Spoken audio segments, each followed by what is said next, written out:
Alrighty, y'all. Welcome back to another week. I am reading pages 42 and 43, so I guess I'll get started once I find the start of this sentence. And they said to them, "We cannot do this thing, to give our sister to one who is uncircumcised, for that would be a reproach to us. But on this condition we will consent to you. If you will become as we are, if every male of you is circumcised, then we will give our daughters to you, and we will take our daughters to us, and we will dwell with you, and we will become one people. But if you will not heed us and be circumcised, then we will take our daughter and be gone." And their words pleased Hamor and Shechem, and Hamor's son. So the young man did not delay to do the thing, because he delighted in Jacob's daughter. He was more honorable than all the household of his father.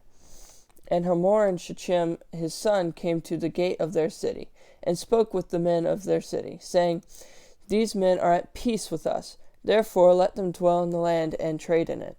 For indeed the land is large enough for them. Let us take their daughters to see us as wives, and let us give them our daughters.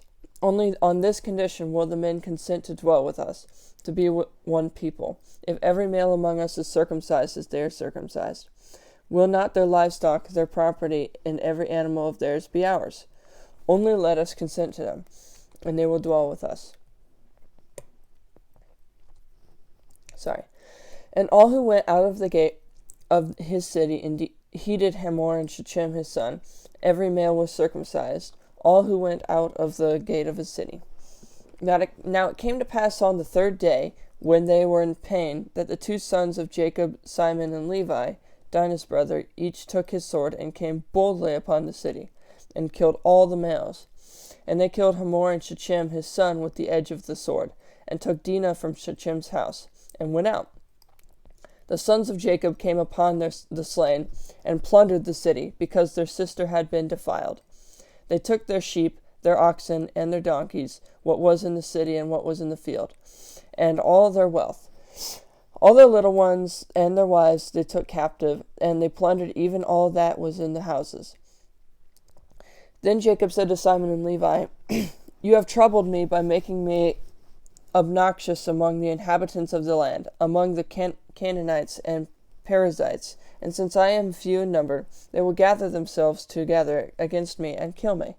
I shall be destroyed, my household and I." But they said, "Should he treat our sister like a harlot?" Jacob's returned to Bethel.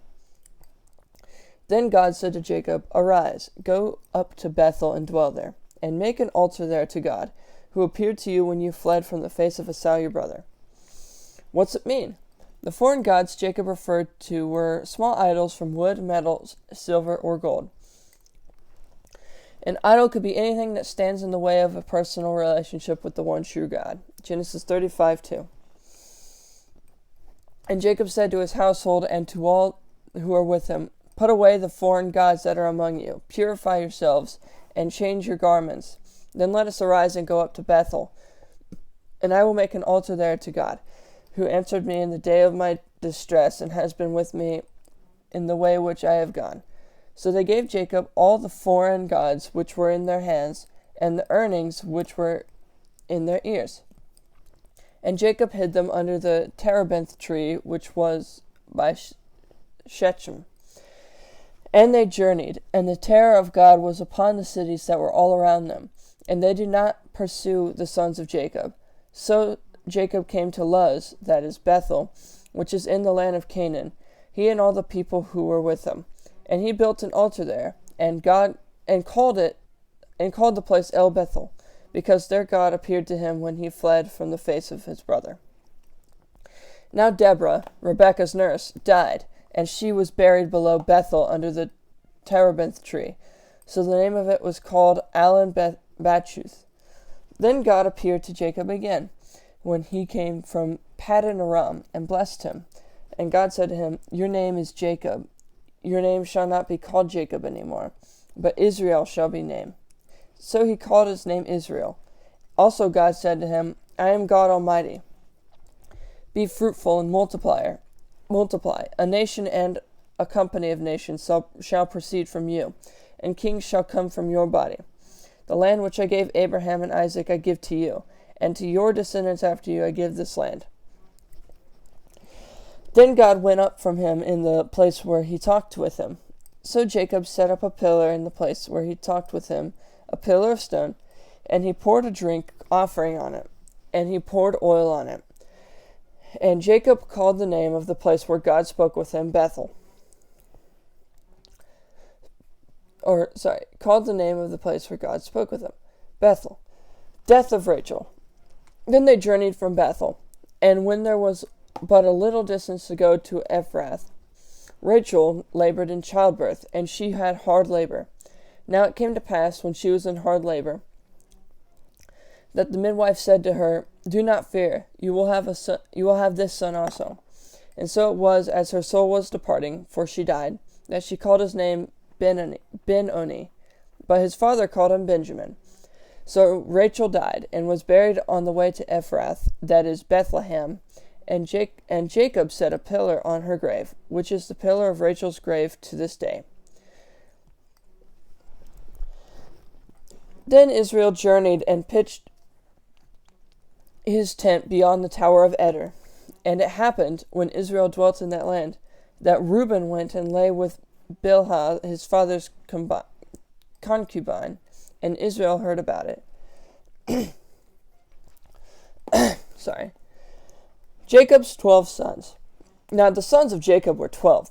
The sons of Leah were Reuben, Jacob's firstborn, and Simon, Levi, Judah, Issachar, and Zebulun. The sons of Rachel were Joseph and Benjamin. The sons of Bilhah, Rachel's maidservant, were Dan and Naphtali. And the sons of Zilpah, Leah's maidservant, were Gad and Asher. These were the sons of Jacob who were born to him in Paddan Aram. Death of Isaac. Then Jacob came to his father Isaac at Mamre, or Kirjath Arba, that is, Hebron, where Abraham and Isaac had dwelt. Now the days of Isaac were 180 years. So Isaac breathed his last and died, and was gathered to his people, being old and full of days. And his sons Esau Jacob, and Jacob buried him. The family of Esau. Now this is the genealogy of Esau, who is Edom. Esau took his wives from the daughters of Canaan: Adah, the daughter of Elon the Hittite; Aholibama, the daughter of Anna, the daughter of Zibeon the Hivite; and Basemath, Ishmael's daughter, sister of Nebahoth. Now Ada bore Eliphaz to Esau, and Basemath bore Reuel, and Aholibama bore Josh, Jalem, and Korah. These were the sons of Esau who were born to him in the land of Canaan. Then Esau took his wives, his sons, his daughters, and all the persons of his household, his cattle and all his animals, and all his goods which he had gained in the land of Canaan, and went to a country away from the presence of his brother Jacob. For their possessions were too great for them to dwell together, and the land where they were strangers could not support them because of their livestock. So Esau dwelt in Mount Seir. Esau is Edom. What's it mean? The land of Seir included the area from the Dead Sea to the Red Sea. Because Seir was located so close to Canaan, there were often military and political skirmishes between the people of the two regions. Genesis 36:8. And this is the genealogy of Esau, the father of the Edomites in Mount Seir. These were the names of Esau's sons: Eliphaz, the son of Adah, the wife of Esau, and Reuel, the son of Basemath, the wife of Esau. And the sons of Eliphaz were Timon, Omar, Zepho, Gatam, and Kenaz. Now Timnah was the concubine of Eliphaz, Esau's son, and she bore Amalek to Eliphaz. These were the sons of Adah, Esau's wife. These were the sons of Reuel: Nahath, Zerah, Shammah, and Mizah. These were the sons of Basemath, Esau's wife. These were the sons of Aholibamah, Esau's wife, the daughter of Anna, the daughter of Zibeon. And she bore Esau, Josh, Jalem, and Korah, the chiefs of Edom. These were the chiefs of the sons of Esau. The sons of Eliphaz, the firstborn son of Esau, were Chief Teman, Chief Omar, Chief Zepho, Chief Kenaz, Chief Korah, Chief Gatam, and Chief Amalek. These were the chiefs of Eliphaz in the land of Edom. They were the sons of Ada. These were the sons of Reuel, Esau's son: Chief Nahath, Chief Zerah, Chief Shammah, and Chief Mizah. Alright, that's all for my reading today. See you all next week.